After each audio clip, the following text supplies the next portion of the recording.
kiat-kiat mempertahankan dan memperbanyak rezeki. Insya Allah saya akan sebutkan tidak kurang dari 19 poin, tapi kita coba ringkaskan ya. Karena ini setiap poin pun cukup panjang bahasannya, tapi saya akan coba memberikan, mudah-mudahan teman-teman sudah bisa menyiapkan pena dan kertas untuk menulis, kalaupun menulis ya, insya Allah itu akan banyak manfaatnya. Kiat yang paling pertama teman-teman sekalian yang harus kita fahami adalah syukur. Syukur ya. Mensyukuri nikmat yang Allah berikan. Tidak akan pernah bertambah sebuah nikmat tanpa syukur. Ya. Dan ingat, tolok ukur melihat nikmat itu adalah dengan pandangan agama. Jangan pernah mengikuti hawa nafsu Anda. Ini penting sekali. Ya. Karena banyak orang, karena dia mengikuti hawa nafsunya, maka dia melihat makanan misalnya depan matanya belum mencapai target yang dia inginkan, maka dia tidak syukuri. Padahal sebenarnya itu sebuah nikmat. Ya. Kita renungi dulu dalil-dalilnya, baru kita akan coba berikan beberapa contoh berhubungan dengan masalah ini. Misalnya yang pertama, teman-teman sekalian, Anda lihat surah Ibrahim, surah nomor 14 dalam Al-Quran. Ini ayat yang sangat masyhur ya. Ayat 7-nya, surah Ibrahim, surah nomor 14 ayat 7. A'udzu billahi minasyaitonir rajim. Wa idh ta'adzana rabbukum la in syakartum la azidannakum wa la in kafartum inna azabi lasyadid. Ingatlah, maksudnya pelajarilah ya. Katakanlah Tuhanmu memaklumkan atau menyampaikan, mengikrarkan, dan juga Allah menetapkan sebagai sebuah peraturan. Sesungguhnya jika kamu bersyukur pasti ya, aku akan tambah, dan jika kamu mengingkari dalam kurung nikmatku, maka sungguhnya siksaku amat pedih. Anda bisa lihat di sini bagaimana Allah Subhanahu wa taala menekankan masalah itu, syukur. Dan kalimat syukur itu alhamdulillah, sederhana sekali. Tidak mengambil energi, tidak mengambil banyak waktu. Dan perlu Anda aplikasikan syukur itu dalam realita. Ya. Seperti misalnya, selain lisan kita bersyukur, hati kita meyakini, kita juga realitakan itu. Maksudnya, bisa kita diberikan makanan, kita juga berbagi pada orang. Ya.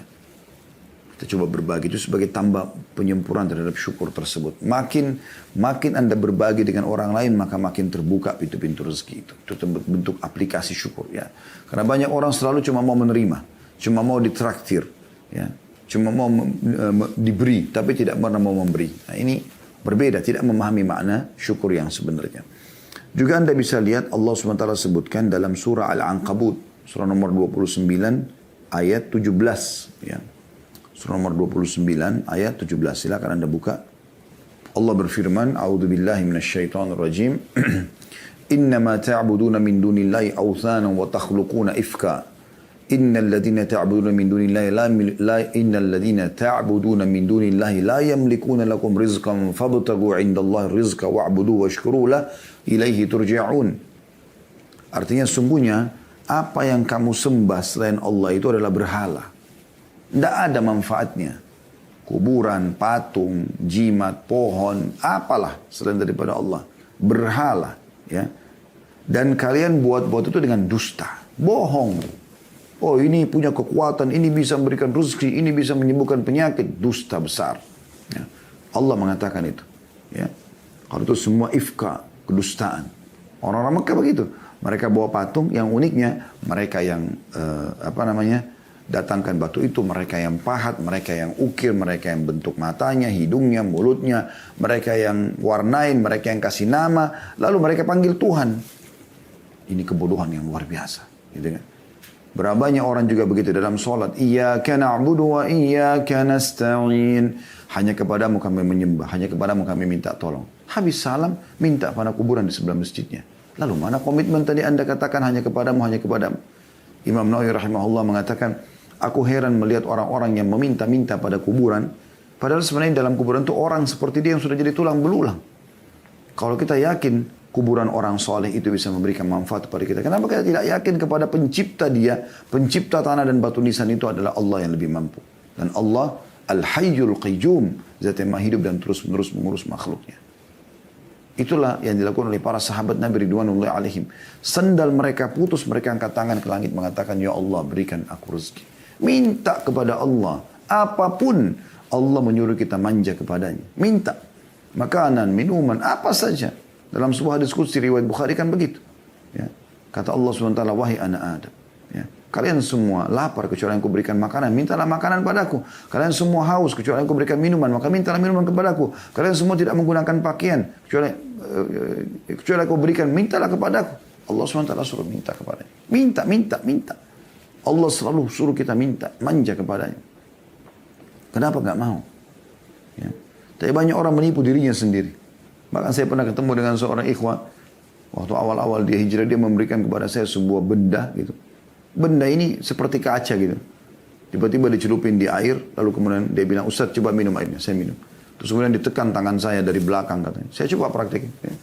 Habis itu dia bilang, lebih ringan kan Ustaz? Saya bilang, akhi, ini kebohongan. Pastikan antum ini membeli barang ini dari orang-orang yang tidak benar. Dari dukun dan seterusnya. Mereka menjual ini. Dia bilang, ya Ustaz, saya beli ini 5 juta. Ya, ini kebohongan. Dibohongi, menipu orang. Allah tidak pernah seperti itu. Allah menyuruh kita memohon kepadanya. Allah menyuruh kita berbagi sama orang lain, lalu Allah berikan kepada kita, iya. Itu iya.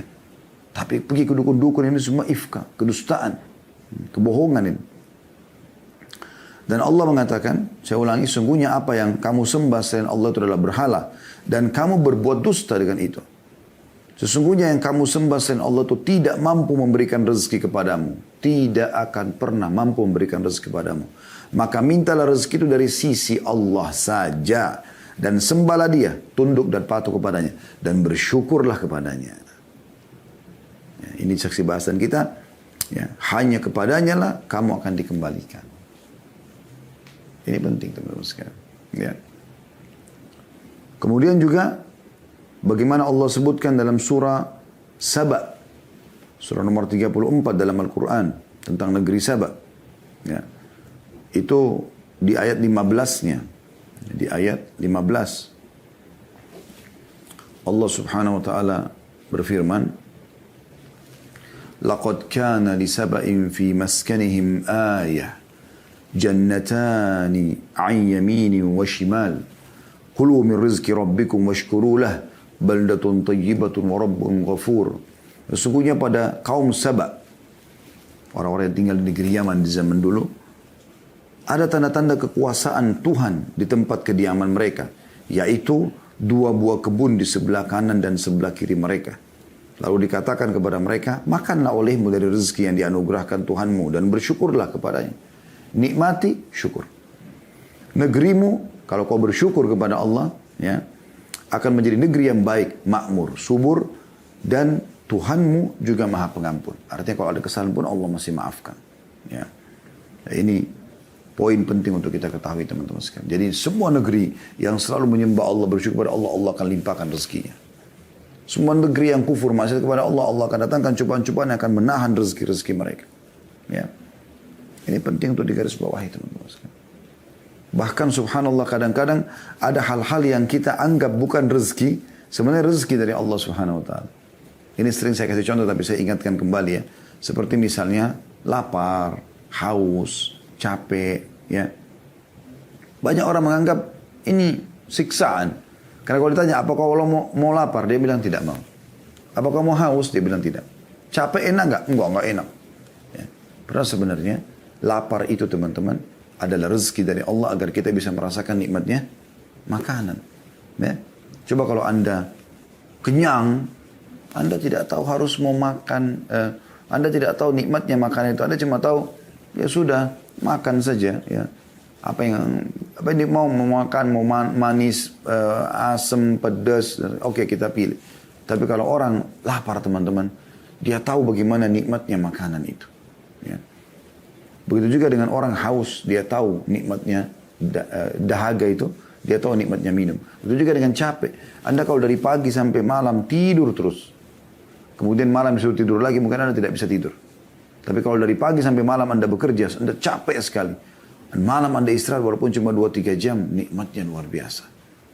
Harusnya mulai sekarang, kalau kita lapar, haus, capek, jangan lagi mengatakan, aduh lapar, aduh haus, aduh capek. Alhamdulillah lapar. Alhamdulillah haus.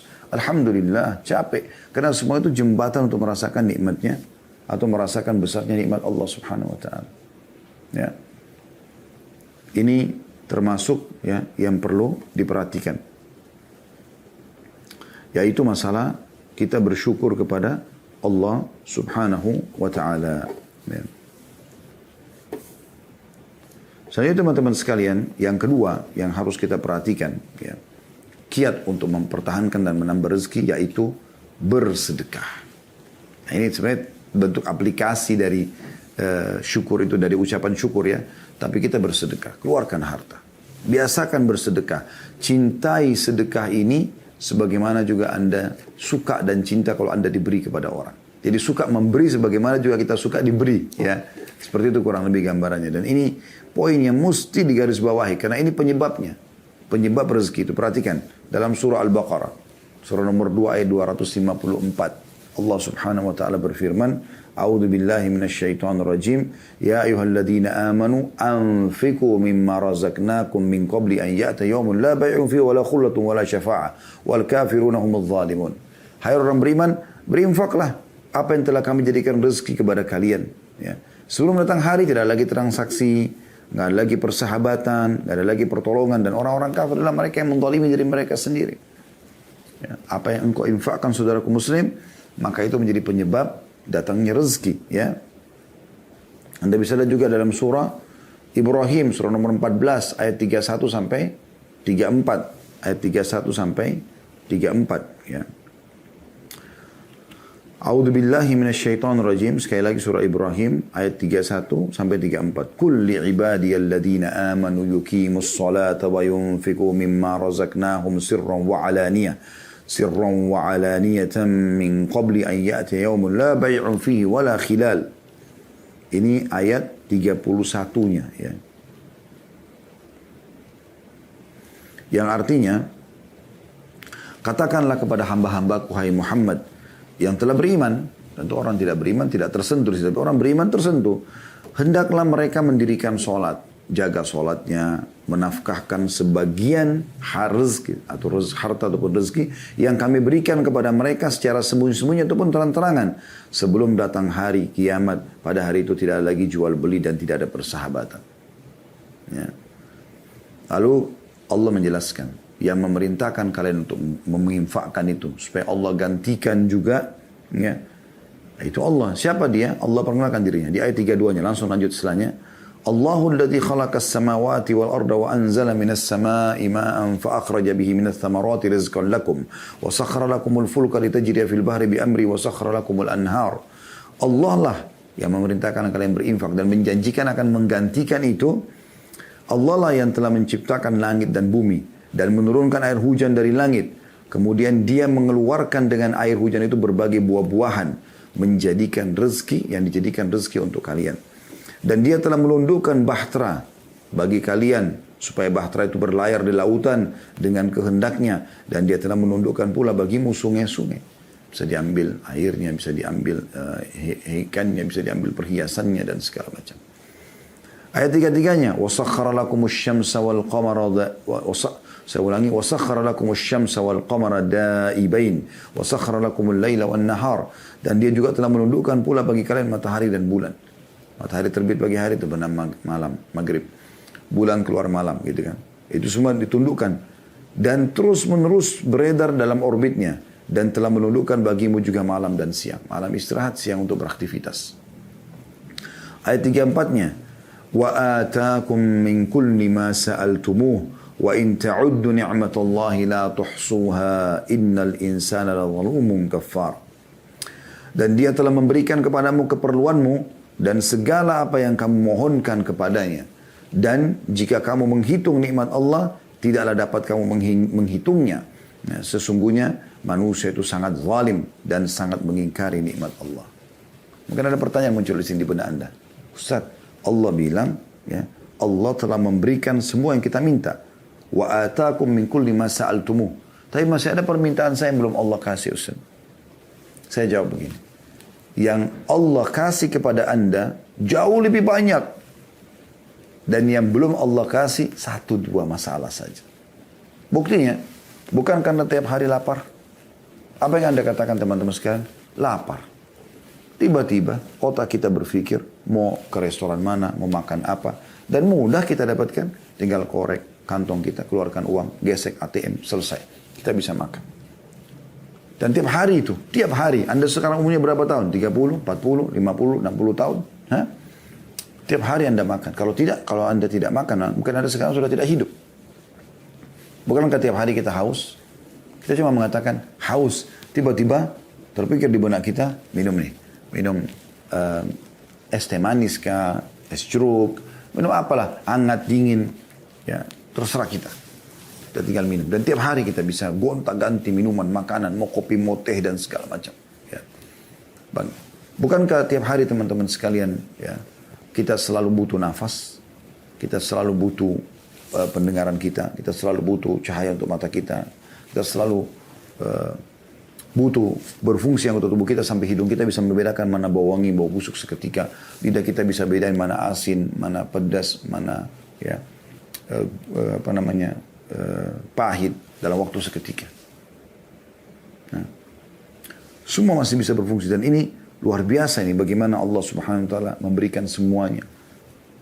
Yang belum diberikan, mungkin Anda minta menikah sama seseorang, Allah belum kabulkan. Anda minta disembuhkan penyakit, ada penyakit, Allah belum kabulkan. Di situ ya, di poin itu. Mungkin Anda mau bekerja, minta pekerjaan, belum Allah berikan. Tapi ini hanya belum diberikan saja. Ya. Allah melihat kesungguhan kita dan kata Nabi SAW, kalau seseorang itu, ya, Allah melihat keindahan dia dalam berdoa, maka Allah menerlambatkan jawabannya agar dia tetap dalam doanya. Seperti itu. Itu luar biasa itu. Atau supaya tetap dia dapat dalam doanya. Atau memang Allah belum berikan karena memang masih ada penghambat-penghambatnya. Seperti dosa yang dia lakukan misalnya. Ya. Jadi sangka baik dengan Allah Subhanahu wa ta'ala. Kemudian kata Nabi SAW dalam hadis yang masyhur ya. Hadis sahih. Ya bena Adam unfik alik. Wahai anak Adam berinfaklah. Maka aku akan berinfak kepadamu. Keluarkan dulu. Sedekah dulu. Maka aku akan ya berikan kepadamu. Dan ini ada bahasan sendiri panjang lebar masalah sedekah ini sudah kami bahas tentang keajaiban sedekah. Anda bisa kembali ke playlist di YouTube insyaAllah. Dan yang ketiga, teman-teman sekalian, yang melihat waktu saya percepat sedikit ya, masalah fokus kepada yang halal dan tayyib. Apa itu halal? Yang Allah bolehkan. Ya. Dan tayyib artinya berkualitas. Karena walaupun halal, seperti ayam halal, ya, atau kambing atau sapi halal. Tapi kalau bangkai sudah enggak tayyib. Atau rusak, berjamur, bisa mendatangkan penyakit, sudah enggak tayyib. Jadi enggak boleh. Ini dua hal harus bertemu. Ya, fokus kepada yang halal dan tayyib. Perhatikan Allah mengingatkan kepada kita di dalam surah An-Nahl. Ya. Maaf, surah Al-Ma'idah dulu. Surah nomor 5 ayat 87 sampai 88. Ya. Surah nomor 5 Al-Ma'idah ayat 87 sampai 88. Yang bunyinya, A'udzubillahi minasyaitonirrajim. Ya ayyuhalladzina amanu la tuharrimu tayyibati ma ahallallahu lakum wa la ta'tadu innallaha la yuhibbul mu'tadin. Hai orang beriman, jangan kamu haramkan apa-apa yang baik yang telah Allah halalkan bagimu. Allah halalkan, nikmati, makan, silakan selama halal. Ya. Dan jangan kamu melampaui batas, jangan juga terlalu berlebihan. Mentang-mentang halal lalu kita berlebihan, gitu kan? Makan daging halal tapi dia makan 10 kilo. Nah, mungkin perutnya di mana dia mau taruh? Ya. Maksudnya dia mau letakkan makanan itu di perutnya di mana 10 kilo gitu kan. Seketika dia makan dalam waktu yang bersamaan. Itu nggak mungkin. Jangan berlebihan. Ya. Sesungguhnya Allah tidak menyukai orang berlebihan atau melampaui batas. Lalu Allah bilang apa? Ayat 88-nya kita disuruh nikmati, silakan. Wa kulu mimma razaqakumullahu halalan thayyiba. Wattaqullaha alladzi antum bihi mu'minun. Dan makanlah makanan yang halal lagi baik dari apa yang telah Allah rezekikan kepadamu. Boleh silakan makan buah-buahan, makan sayur, makan daging, makan ikan, segala macam silakan. Yang penting halal Allah bolehkan dan tayyib, berkualitas, ya. Jangan rusak, ya. Jangan yang berbahaya, jangan bangkai, gitu kan. Dan bertakwalah kepada Allah yang kamu beriman kepadanya, yang kamu beriman kepadanya, ya. Kemudian juga dalam surah An-Nahl, surah nomor 16, juga Allah Subhanahu wa taala mengingatkan kepada kita di ayat 114-nya ya. A'udzu billahi minasyaitonir rajim. An-Nahl 114 ya.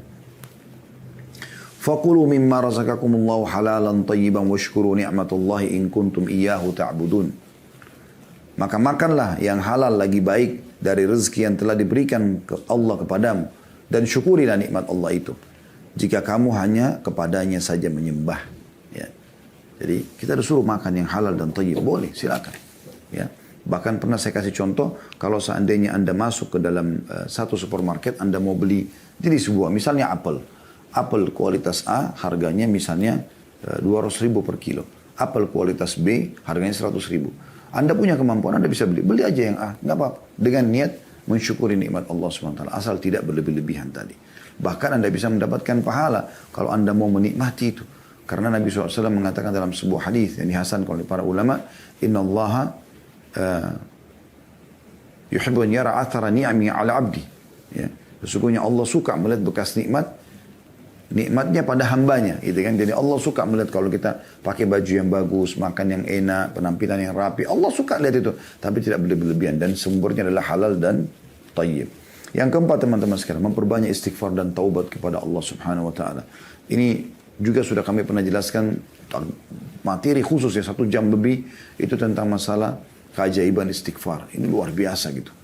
Ya, jadi usahakan jangan pernah luput istighfar ini dari lisan kita.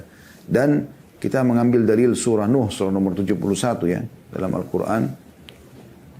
Anda bisa lihat ayat 10 sampai ayat 12. A'udzu billahi minasyaitonir rajim. Ya. Bagaimana Nabi Nuh berkata kepada kaumnya, "Faqultu astaghfiru rabbakum innahu kana ghaffara." Dan aku berkata kepada kaumku agar mereka memohon ampun kepada Tuhan, sesungguhnya Dia Maha Pengampun. Apa manfaatnya? Apa manfaatnya kalau orang beristighfar kepada Allah? Apa hubungannya dengan rezeki, Ustaz? Perhatikan ayat 11-nya. Allah mengatakan, "Yursilis sama' alaikum midrara." Niscaya Dia akan mengirimkan hujan kepadamu yang lebat. Maksudnya hujan yang bermanfaat, bukan hujan yang mendatangkan masalah ya. Sampai seorang badui mengatakan, ya, siapapun yang ingin menjadi tetangga kami, maka hendaklah dia memperbanyak istighfar. Karena istighfar adalah hujan lebat yang menyuburkan tanah-tanah kami. Kemudian ayat 12-nya, Allah mengatakan manfaat istighfar, wa yumditkum bi amwalin wa banina wa yaj'al lakum jannatin wa yaj'al lakum anhara. Dan akan memperbanyak dengan istighfar itu harta juga keturunan ya, atau anak-anak, dan mengadakan untukmu kebun-kebun, juga mengadakan pula di dalamnya untukmu sungai-sungai. Ya. Lalu Allah ingatkan, kalau kita tambahkan ayatnya, saya tambahkan 13 ya. Dan beberapa ayat setelahnya ini perhatikan baik-baik. Allah mengatakan, "Malakum la tarjuna lillahi waqara." Mengapa kamu tidak percayakan kebesaran Allah? Apa yang menghalangimu untuk minta hanya kepada Allah? Wa qad khalaqakum atwara, sementara Dia telah menciptakanmu dengan beberapa fase, tingkatan. Dari sperma ketemu sama sel telur, gumpalan darah, gumpalan daging, dan seterusnya sampai jadi manusia. Ya. Lalu Allah mengatakan di ayat 15-nya, "Alam tara kaifa khalaqallahu sab'a samawatin tibaqa." Tidakkah kalian lihat bagaimana Allah menciptakan 7 lapis langit bertingkat-tingkat? Kenapa masih ragu? Ayat 16-nya, "Wa ja'ala al-qamara fihinna nuran wa ja'ala asy-syamsa siraja wa ja'ala asy-syamsa siraja." Dan Allah menciptakan padanya bulan sebagai cahaya dan menjadikan matahari sebagai pelita. "Wallahu ambatakum minal ardi nabata." Dan Allah menumbuhkan kamu dari tanah dengan sebaik-baiknya. "Tsumma yu'idukum fiha wa yukhrijukum ikhraja." Dan kemudian Dia mengembalikan kamu ke dalam tanah, mati, dan mengeluarkan kamu daripadanya pada hari kiamat dengan sebenar-benarnya. "Wallahu ja'ala lakumul arda bisata." Dan Allah yang telah menjadikan untukmu bumi hamparan.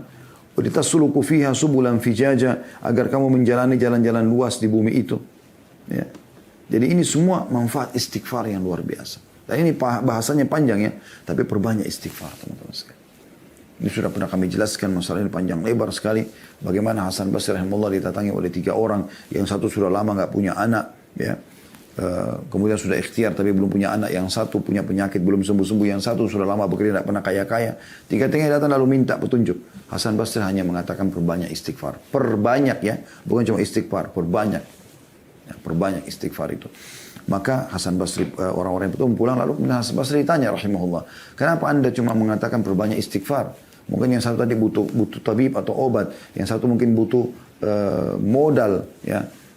Karena yang satu, 2 orang kan punya penyakit, satu tidak punya keturunan, yang satu sudah lama kena penyakit di perut tapi tidak sembuh gitu. Ini butuh tabib, butuh obat. Yang satu mungkin yang tadi mau menjadi orang kaya butuh modal atau butuh dipandu kepada satu program ya kerja gitu kan." Maka dia mengatakan, "Bukankah Allah berfirman?" Lalu dia membacakan surah Nuh ayat 10 sampai 12 tadi. Ya, dan Nuh berkata kepada kaum, istighfarlah kalian kepada Tuhan kalian, maka dia akan menurunkan hujan yang lebat dari langit dan memperbanyak untuk kalian harta dan juga keturunan, gitu kan. Sebagaimana sudah dijelaskan tadi. Kemudian yang kelima teman-teman, bertakwa kepada Allah SWT. Artinya patuh kepada Allah dalam setiap keadaan. Dan ini Anda bisa lihat dalam surah At-Talaq ya, surah nomor 65 dalam Al-Quran. Ini banyak sekali manfaat orang bertakwa, dan ini sudah kami jelaskan panjang lebar di di masalah bekal dunia akhirat. Anda bisa kembali kepada playlist YouTube kami, Anda bisa klik cari judulnya bekal dunia akhirat. Kami bahas panjang lebar tentang masalah takwa di situ, definisinya dan semua dalil-dalil berhubungan dengan masalah. Tapi Anda bisa lihat bagaimana masalah takwa ini Allah jelaskan dalam surah At-Talaq ya. Di ayat 2-nya surah nomor 65, A'udzubillahi minasyaitonir, ayat yang masyhur ya. "Wa may yattaqillaha yaj'al lahu makhraja." Siapa yang bertakwa kepada Allah, Allah akan berikan kepadanya makhraja, jalan keluar dari semua permasalahannya. Ya. Kemudian ayat 3-nya, "Wa yarzuqu min haitsu la yahtasib." Dan akan diberikan rezeki dari tempat tidak disangka-sangka. Ya. Jadi ini jelas Allah memberikan rezeki. Ini saksi bahasan kita di sini. Ya. Jadi orang yang bertakwa kepada Allah. Dan takwa itu artinya patuh. Itu ringkasnya. Bagaimana apa yang Allah perintahkan Anda kerjakan wajib ataupun sunnah. Apa yang Allah larang Anda jauhi haram ataupun makruh. Ya. Yang halal Anda nikmati, yang haram Anda tinggalkan.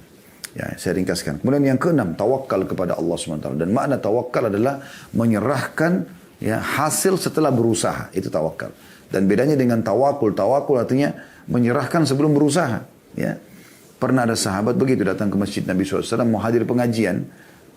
Kemudian dia bimbang, ikat nggak sih unta ini? Udahlah nggak usah ikat, tawakkaltu ala Allah. Saya bertawakal kepada Allah. Begitu dia masuk masjid, untanya lari. Akhirnya dia bingung. Dia kejar unta tersebut. Dan unta ini cepat sekali lari dan susah untuk dikejar gitu. Intinya dia tidak dapat untanya. Dia pulang ke masjid, pengajian sudah selesai. Nabi SAW tanya, kenapa kamu? Dia bilang, ya Rasulullah begini ceritanya. Apa kata Nabi SAW? Iqilha, tawakkal Allah. Ikat dulu untamu baru kau tawakal. Masa nggak dikunci mobil sama motor sudah tawakal? Jadi curi. Ya, itu tawakal namanya. Dan Allah menyebutkan masih dalam surah yang sama dalilnya, ya, dalam surah At-Talaq surah nomor 5 ayat 3-nya.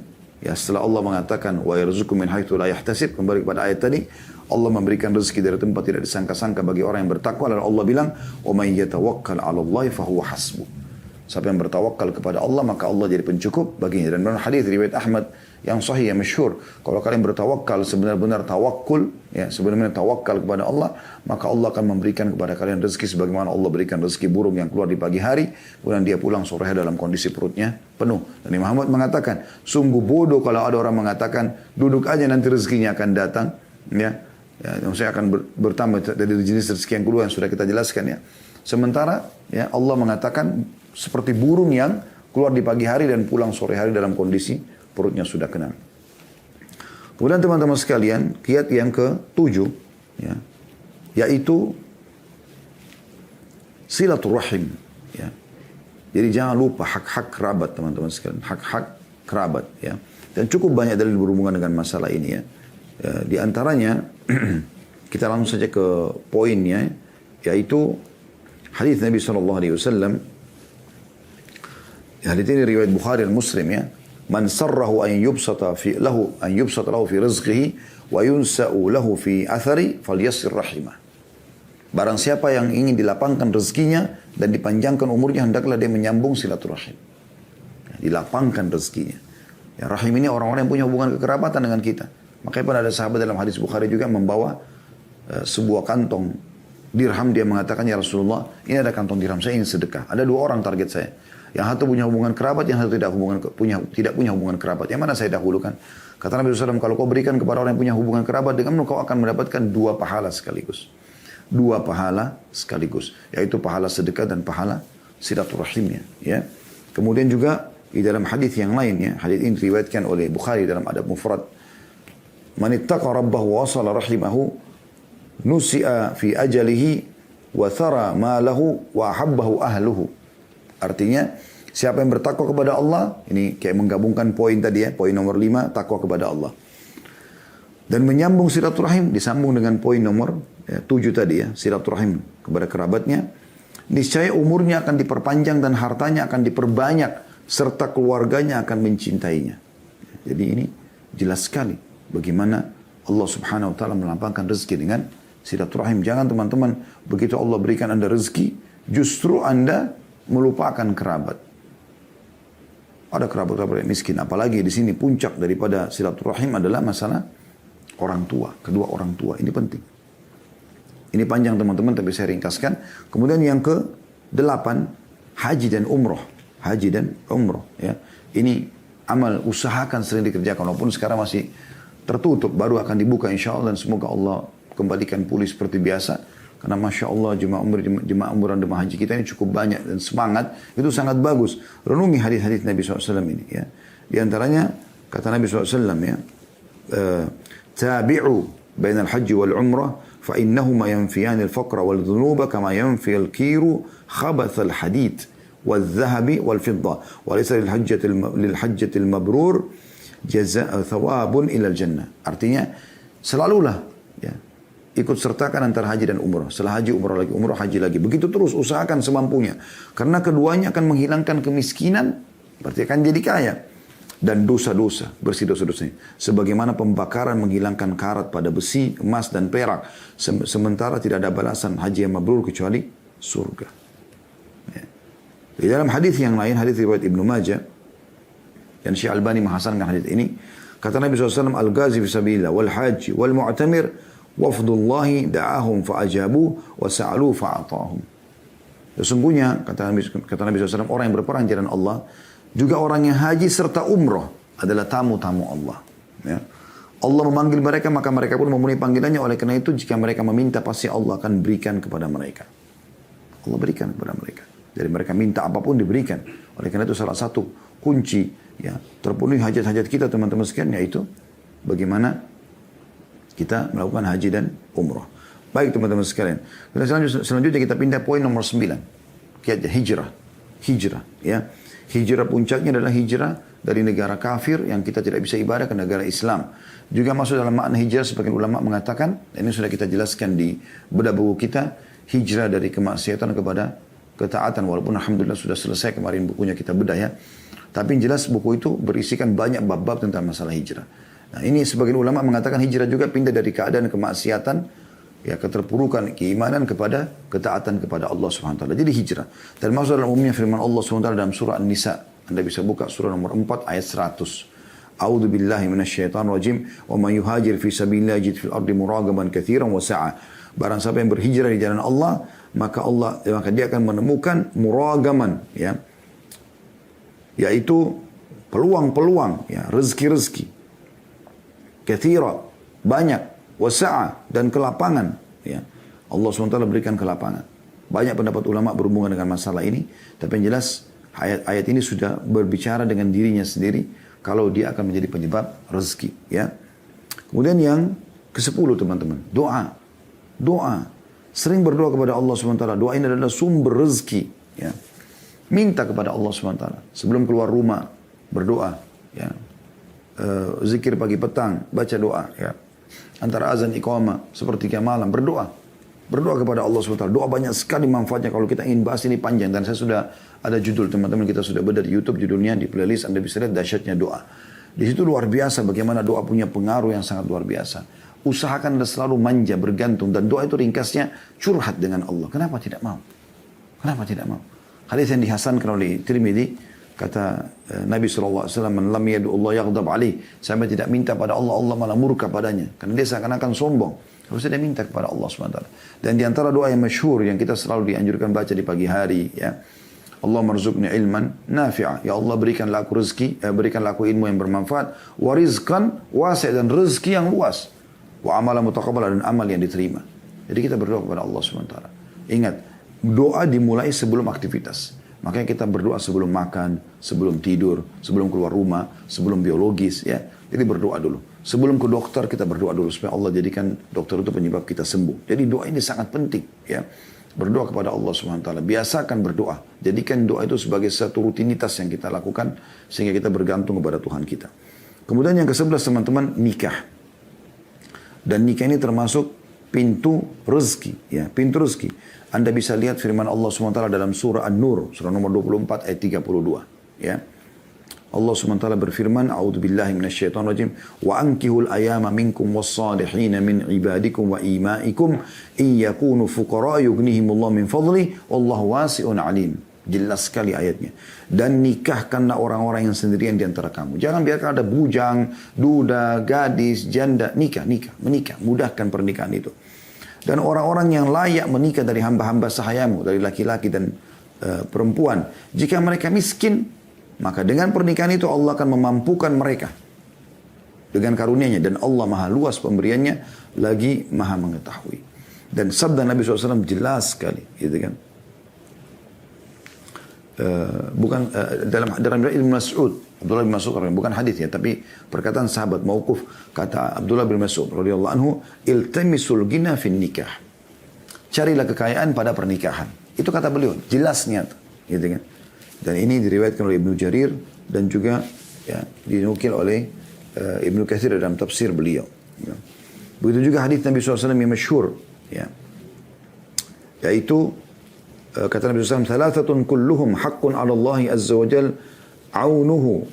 Ada 3 golongan yang pasti Allah akan memenuhi kebutuhan mereka. Al-mujahidu fi sabilillah, orang yang jihad di jalan Allah, wan nakihu alladhi yuridul afaf, dan orang yang menikah karena takut ya, terjerumus dalam dosa, maksudnya dia menyelamatkan dirinya.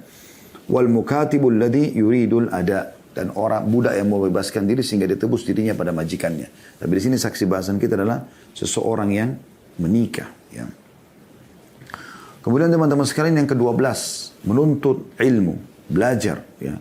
Ini juga termasuk pintu rezeki tersendiri. Ya. Cukup banyak dalil berhubungan dengan masalah ini teman-teman sekalian, tapi ada riwayat yang menarik, yaitu riwayat Anas bin Malik radhiyallahu anhu. Beliau mengatakan, kana akhawani ala ahdi Nabi sallallahu alaihi wasallam. Ada 2 orang dulu bersaudara di zaman Nabi sallallahu alaihi wasallam. Fa kana ahaduhuma ya'ti Nabi sallallahu alaihi wasallam wal akharu yahtarifu fashkan. Ada 2 orang yang datang kepada Nabi sallallahu alaihi wasallam, yang satu ya, menuntut ilmu dan yang lainnya giat bekerja. Dan dia membiayai saudaranya gitu. Al-muhtarifu akhahu fashaka al-muhtarifu akhahu ila Nabi sallallahu alaihi wasallam. Maka orang yang bekerja keras ini sehingga membiayai saudaranya yang menuntut ilmu ini datang dan mengeluh kepada Nabi sallallahu alaihi wasallam. Faqala, lalu berkata, la'alla, lalu dia mengeluh, lalu kata Nabi sallallahu alaihi wasallam, faqala lahu Nabi sallallahu alaihi wasallam, la'allaka turzaku bihi. Ketahuilah sesungguhnya kau diberikan rezeki justru karena saudara menuntut ilmu itu. Ya. Jadi dari hadis ini ulama mengatakan orang yang membiayai orang lain saya tuntut ilmu bisa dapat rezeki, apalagi orang yang menuntut ilmu itu sendiri. Ya.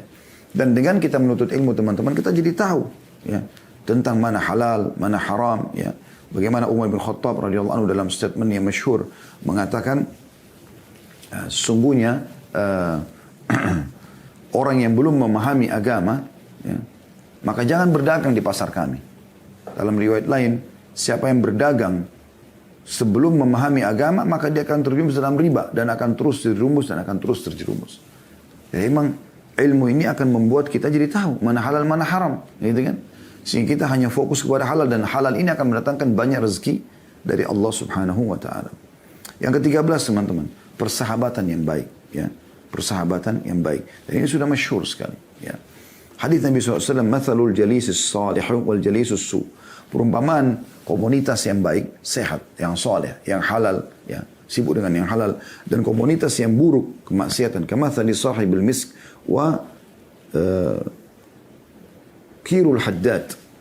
Artinya perumpamannya seperti majelis yang komunitas yang baik ini, yang sehat, yang berprestasi, ya, yang sibuk dengan yang halal, ini seperti penjual minyak wangi. Dan komunitas yang pengangguran, yang malas, ya, ini seperti peniup api, ya, atau pembakar, ya, pandai besi, yang suka membakar, memanaskan besi, ya. Kata Nabi SAW, kalau orang yang memberikan, saya langsung terjemahkan saja, kalau orang yang memberikan, orang yang minyak wangi ini, maka bisa saja kau membeli darinya, atau kau akan mendapatkan bau yang wangi darinya. Jadi salah satunya, kau akan membeli darinya, atau kau akan minimal mendapatkan bau wangi. Dan perumpamaan pandai besi bisa membakar baju badanmu atau bajumu, atau paling tidak kau akan mendapatkan bau yang busuk dari dia. Jadi kalau teman-teman berteman sama orang yang berprestasi, itu akan besar sekali pengaruhnya. Orang yang cerdas dan juara di sekolah, di kampus, Anda akan mirip sama dia. Orang yang berprestasi dalam bisnisnya, punya perusahaan, Anda juga akan seperti dengan dia. Orang yang hafal Quran, orang yang macam-macam, ya, kebaikan-kebaikan, Anda akan mirip dengan dia. Tapi kalau Anda bergaul dengan pengangguran, pemalas, Anda akan sama juga dengan dia. Perhatikan sabda Nabi SAW, Al-mar'u ala dini khalili, falyandur ahadukum ila man yukhalil. Seseorang akan sesuai dengan kebiasaan teman karibnya. Ya kan gitu. Oleh karena itu perhatikanlah baik-baik siapa yang jadikan sebagai teman karib. Hadis sahih diriwayatkan Abu Daud dan juga Tirmidzi. Ya, jadi harus hati-hati. Ini penting, komunitas yang sehat. Jadi kalau mau prestasi, cari teman-teman yang berprestasi. Pasti akan seperti itu. Dan kami sudah praktekin itu teman-teman sekalian. Di kampus dulu saya cari teman-teman yang prestasi, saya teman sama mereka. Nilai saya berdekat dengan mereka. Ya. Kalau berteman sama orang yang malas, tidak mau belajar, dan segala, akan sama dengan mereka. Begitu juga dengan pada saat kita tarik kepada hal-hal yang lainnya. Kemudian selanjutnya yang 14, keterampilan, punya keterampilan. Dan juga teman-teman sekalian inovatif. Inovatif. Dan ini penting ya. Ini penting sekali. Jadi dalam sebuah hadis yang dihasankan oleh para ulama, kata Nabi SAW, Inna Allah yuhibbu min amalin, Inna Allah yuhibbu min abdin idha amila amalan an yutqinahu. Atau kama qala Nabi SAW. Artinya, sesungguhnya Allah sangat suka dari seorang hamba, kalau dia mengerjakan satu perbuatan, maka dia menguasainya. Menguasainya. Ini penting. Ya. Dan ini teman-teman sekalian, harus kita kuasai keterampilan. Dan kata Umar bin Khattab, kuasailah keterampilan-keterampilan. Karena biasanya seseorang di antara kalian membutuhkannya satu waktu. Gitu kan? Dan Umar bin Khattab pernah melihat ada orang tampan, bersih. Kata dia, aku melihat seseorang tampan dan bersih. Pada saat aku tanya, apa pekerjaan yang dikatakan pengangguran, maka jatuh di mataku. Ya. Ya, sudah pernah kita jelaskan juga di tema, kalau Anda mau dengarkan bisa lihat di playlist YouTube, katakan ya untuk sukses ya. Jadi bagaimana kita dianjurkan, dan kita di sini teman-teman usahakan selalu punya tatwir ya, inovatif, kita berkreasi, kembangkan teman-teman selama itu boleh, dan Allah SWT akan berkahi selama kita sudah berusaha ya. Ini juga poin tentunya. Kemudian poin yang ke-15 teman-teman sekalian, jauhi sifat pengemis ya. Berkeluh kesah. Ini penting ya. Dan kita harus bekerja teman-teman sekalian. Ya. Tidak boleh membiasakan ya, minta-minta. Dalam sebuah riwayat Imam Ahmad, kata Nabi SAW, Man sa'ala min ghairi fakrin, faka'annama ya'kulul jamr. Siapa yang mengemis minta-minta pada dirinya, padahal dia tidak fakir, maka seakan-akan dia memakan bara api. Ya. Juga dalam hadis yang lain, diriwayatkan oleh An-Nasai, Tirmidzi, Ahmad, ya. Dan kata Syekh Albani, hadis ini hadis sahih. Kata Rasulullah, al-mas'alatu kada wa kada biha ar-rajul wajahu illa an yas'ala ar-rajulu sultanan aw fi amrin la budda minhu. Meminta-minta adalah seperti seseorang mencakar wajahnya sendiri, kecuali jika ia meminta-minta pada penguasa yang memang dia butuh untuk itu, darurat, atau perkara yang benar-benar ia sangat membutuhkannya. Jadi tidak bisa sama sekali memohon-mohon ya, mengemis-ngemis ya. Dan ini penting teman-teman sekalian untuk difahami ya. Bahkan kata Nabi SAW dalam sebuah hadis, tentu ini bahasanya cukup panjang ya. Tidak ada seseorang yang membuka pintu afaf, kemuliaan. Kalaupun dia mau sesuatu, maka dia tawarkan jasanya, dia bekerja. Kecuali Allah bukan pintu kekayaan. Dan tidak ada yang membuka pintu miskin, mengemis, kecuali Allah. Tidak ada yang membuka pintu pengemis, kecuali Allah bukakan pintu kemiskinan. Ya. Kemudian yang ke-16 teman-teman, tidak berputus asa. Ya. Ini salah satu sifat orang beriman ya. Mereka tidak berputus asa ya, terhadap apa yang sudah Allah Subhanahu wa taala. Tidak boleh putus asa karena Allah Subhanahu wa taala melarang kita berputus asa. Dan cukup banyak ayat-ayat Al-Qur'an yang menjelaskan masalah itu. Seperti misalnya dalam surah Al-Hijr, Anda bisa lihat surah Al-Hijr ya. Itu di ayat 56 55 sampai 56 ya. A'udzu billahi minasyaitonir rajim. Qalu basyarnaka bil haqqi fala takun minal qanitin qala ma yaqnutu min rahmati rabbi illa dhallun. Mereka mengatakan, kami menyampaikan kabar gembira kepadamu dengan benar, maka janganlah engkau termasuk orang yang berputus asa. Ibrahim lalu berkata, tidak ada yang berputus asa dari rahmat Tuhannya kecuali orang-orang yang sesat. Kata Ibnu Abbas radhiyallahu anhuma, Rasulullah SAW bersabda, syirik kepada Allah, pesimis terhadap karunia Allah, dan putus asa dari rahmat Allah, bagian daripada dosa besar. Waktu ditanya Nabi SAW tentang dosa besar apa? Maka kata Nabi SAW, syirik kepada Allah, menyekutukan Allah.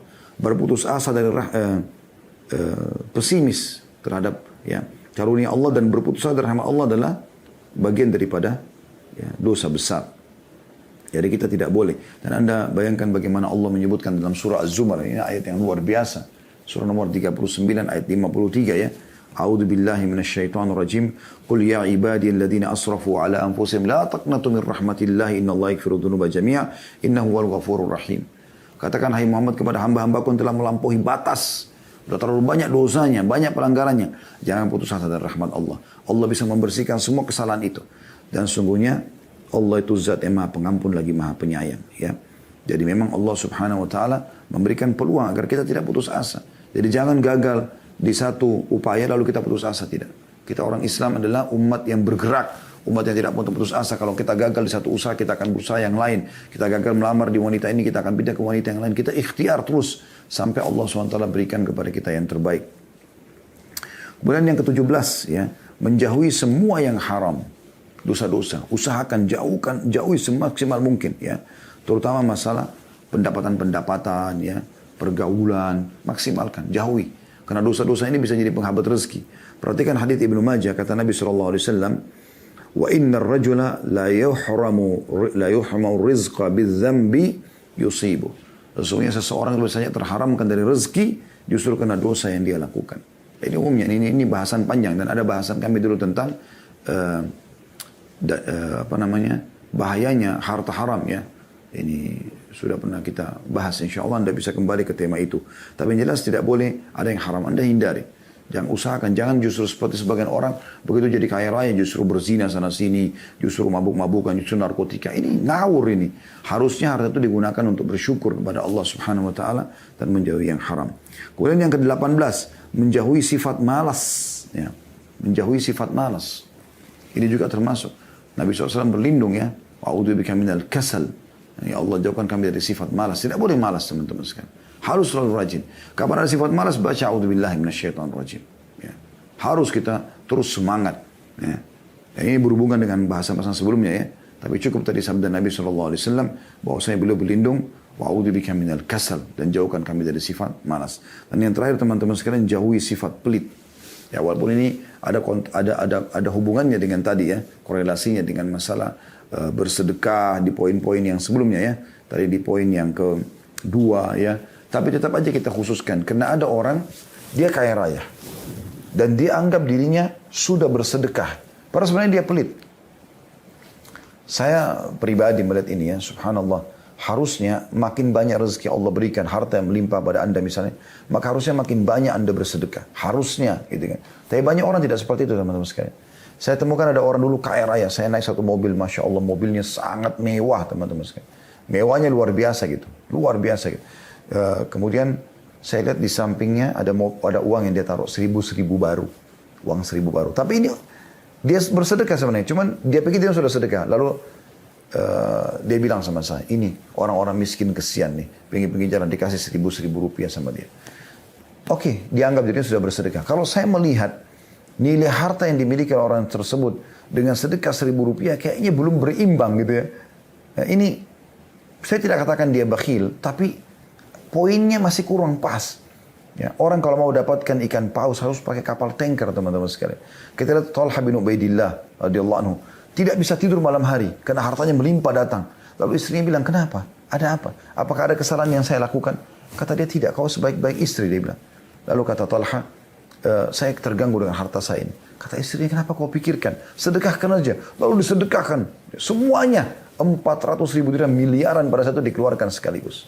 Begitu mereka luar biasa. Dan saya melihat subhanallah teman-teman kita yang Allah berikan rezeki ini.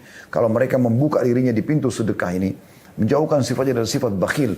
Dia betul-betul lepaskan diri dari itu. Dia berbagi aja terus. Tidak pernah menolak siapapun yang minta. Maka kembali kepada firman Allah SWT. A'udzubillahi minasyaitonir rajim. Wa may yuqa syuhha nafsihi fa ulaika humul muflihun. Dan siapa yang berhasil terlepas daripada sifat bakhilnya, ya, dibersihkan dari dirinya, dia bersihkan dari dirinya, maka mereka adalah orang-orang yang beruntung. Jadi keuntungan sebenarnya ada di situ teman-teman sekalian. Allahu a'lam.